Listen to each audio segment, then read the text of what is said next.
il y a des sujets qui passent systématiquement en dessous des radars, parce que ça n'intéresse personne, parce que les gens concernés sont trop humbles, trop petits, invisibles. Il y a des femmes qui, en France, travaillent toute la journée, 12 heures par jour parfois, pour 650, 700 euros, 800 euros maximum, au bout de 15 ans, 20 ans d'expérience. Et personne n'en parle.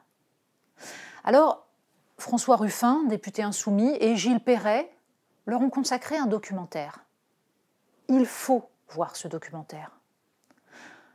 Pas seulement parce qu'on y rencontre des femmes touchantes, admirables, qui nous racontent leur travail d'aide à domicile, d'auxiliaire pour des enfants handicapés, pour des personnes âgées, mais aussi parce qu'à travers cette réflexion sur les métiers de l'aide, les métiers du lien, comme les appelle François Ruffin, c'est toute une analyse de l'évolution de la société française qui transparaît, sans aucun discours moralisateur, sans aucune pesanteur, trop abstraite ou trop théorique.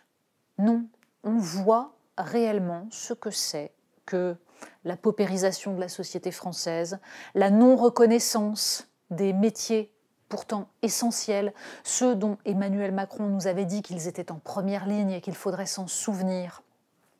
Le premier discours du chef de l'État après le confinement était celui-là. Il rappelait la phrase de la Déclaration des droits de l'homme. Les distinctions sociales ne doivent être fondées que sur l'utilité publique. On a bien oublié ces phrases-là.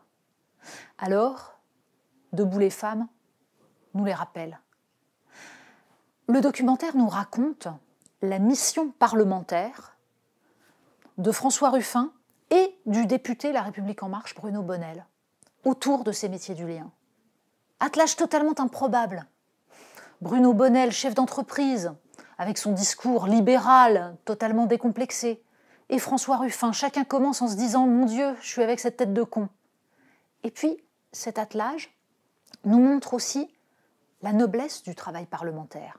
Ce que c'est que deux députés qui traversent la France, qui vont à la rencontre des gens pour comprendre réellement les problèmes.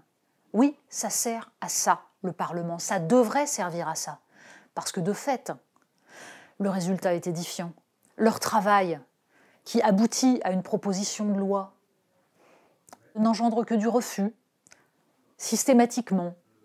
Quand les amendements sont proposés, la réponse est non, quoi qu'il arrive.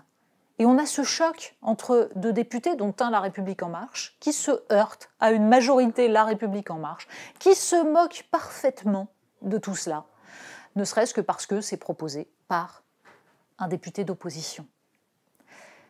Mais le documentaire nous rappelle aussi ce que c'est que cette France qui a abandonné tous les métiers de l'industrie et qui se retrouve avec ceux du service à la personne, subventionnés par les pouvoirs publics, par l'argent public, et qui du coup sont sous-payés, pas reconnus, sans aucun avantage, sans aucune protection.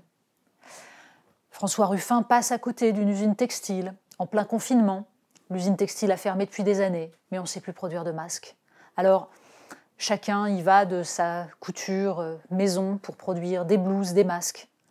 C'est cette France-là qui, aujourd'hui, ne parvient pas à joindre les deux bouts, qui est confrontée à des problèmes de pouvoir d'achat. Toutes ces femmes que l'on voit, qui sont obligées de parcourir des kilomètres pour aller de telle personne âgée à telle autre, pour regarder leur montre et se dire qu'elles ont une demi-heure pour faire la toilette, pour donner un tout petit peu d'attention, un peu d'amour. Toutes ces femmes-là subissent de plein fouet l'augmentation du prix de l'essence. C'est tout cela que raconte ce documentaire, avec émotion, avec comme musique de fond une des plus belles chansons françaises, celle de Bourvil, La tendresse. Mais derrière ça, il n'y a rien de plus politique.